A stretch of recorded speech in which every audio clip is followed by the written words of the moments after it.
Relawan Pro Jokowi atau Projo menggelar Kongres ketiga di Jakarta. Presiden ke-7 RI Joko Widodo tak hadir dan mengirimkan pesan melalui video.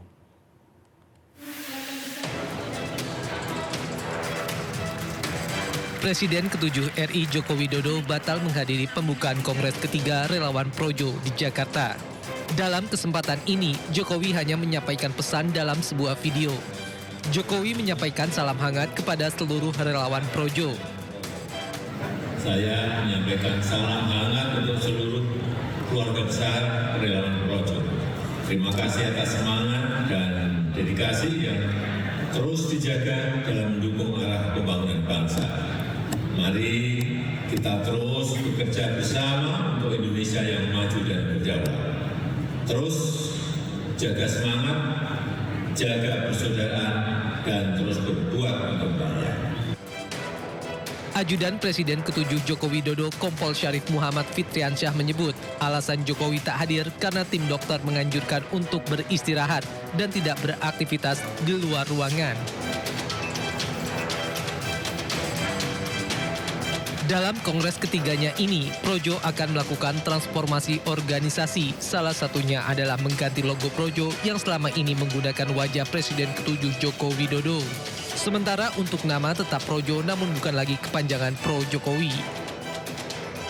Projo akan melakukan transformasi organisasi yang salah satunya adalah kemungkinan merubah logo Projo yang nanti akan kita putuskan di Kongres 3 ini.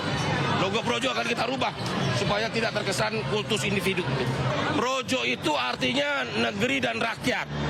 Jadi Projo itu sendiri artinya adalah negeri dalam bahasa Sanskerta dan dalam bahasa Jawa Kawi itu artinya rakyat. Projo sendiri merupakan organisasi kemasyarakatan yang berdiri pada 2013 dan menjadi pendukung Jokowi pada Pilpres 2014. Dari Jakarta, Stephen Patinama, Novan Dwi, iNews melaporkan.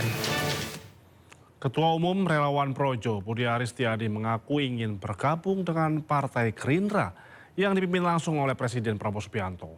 Ia berkomitmen memperkuat dan mendukung agenda-agenda politik Presiden Prabowo Subianto.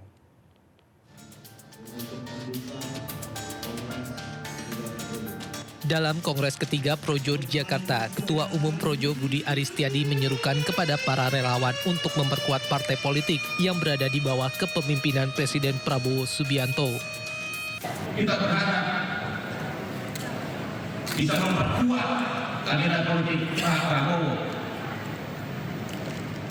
agar kepemimpinan Prabowo bisa lebih kuat, lebih solid, dan karena itu kita akan memperkuat seluruh agenda politik Presiden dengan memperkuat partai politik pimpinan Presiden.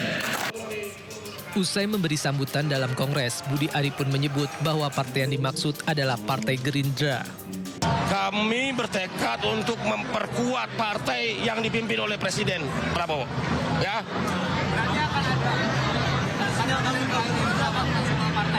Nggak usah diterjemahin lugas-lugas, kalian sendiri terjemahin ya. Yang pasti begini, kami akan mendukung partai yang dipimpin oleh Presiden Prabowo.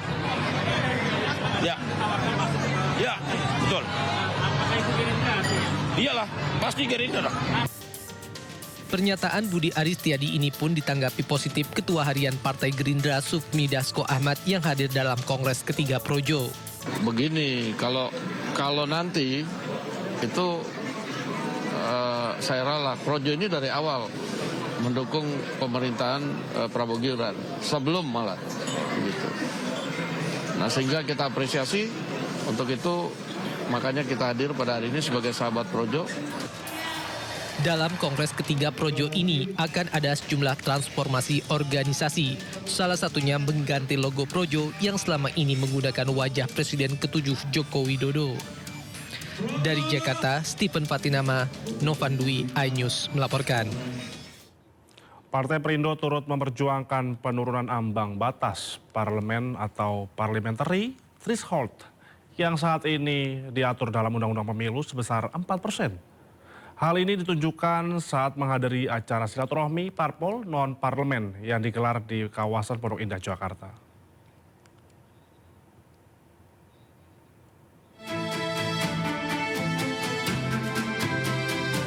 Partai yang dipimpin Angela Tanusudibio terus mendorong penurunan ambang batas parlemen sebesar 4% yang diatur dalam Undang-Undang Pemilu. Langkah ini dinilai dapat meminimalisir hilangnya 17 juta suara rakyat akibat partai politik pilihannya tidak lolos ambang batas parlemen seperti pada pemilu 2024 lalu. Dukungan ini disampaikan Sekjen DPP Partai Perindo Ferry Kurnia Rizkiansyah saat menghadiri acara silaturahmi parpol non-parlemen yang digelar di kawasan Pondok Indah, Jakarta. Semua punya hitungan kita, mau 0%, mau berapa persen, yang pasti adalah tidak 4%. Karena kita juga punya pemahaman bahwa disproporsional ini jangan sampai terjadi lagi untuk pemilu-pemilu berikutnya. 17,3 juta yang itu harus dikonversi menjadi kursi itu tidak terjadi. Mendorong penerapan ambang batas parlemen di bawah 4% menjadi komitmen partai yang dikenal dengan Partai Kita Ini dalam menjaga prinsip kedaulatan rakyat serta representasi politik masyarakat di parlemen. Tim Liputan iNews melaporkan. Presiden Prabowo Subianto tiba di tanah air usai menghadiri konferensi tingkat tinggi kerjasama ekonomi Asia Pasifik atau APEC 2025 di Korea Selatan. Presiden Prabowo Subianto mendarat di Lanut Halim Perdana Kusuma, Jakarta Timur sekitar pukul 18.50 waktu Indonesia Barat. Menteri Luar Negeri Sugiono dan Sekretaris Kabinet Teddy Indra Wijaya juga tampak tiba bersamaan dengan Presiden Prabowo. Sementara Mensesnek Prasetyo Hadi menyambut di landasan. Presiden Prabowo telah menghadiri rangkaian perhelatan KTT APEC dari gala dinner, pertemuan bilateral hingga pertemuan para pemimpin ekonomi dunia pada 31 Oktober hingga 1 November 2025.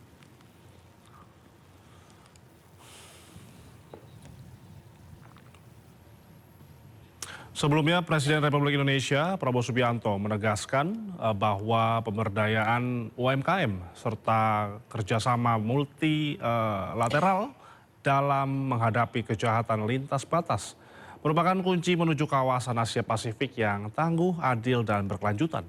Hal ini disampaikan Presiden Prabowo dalam rangkaian KTT APEC 2025 di Korea.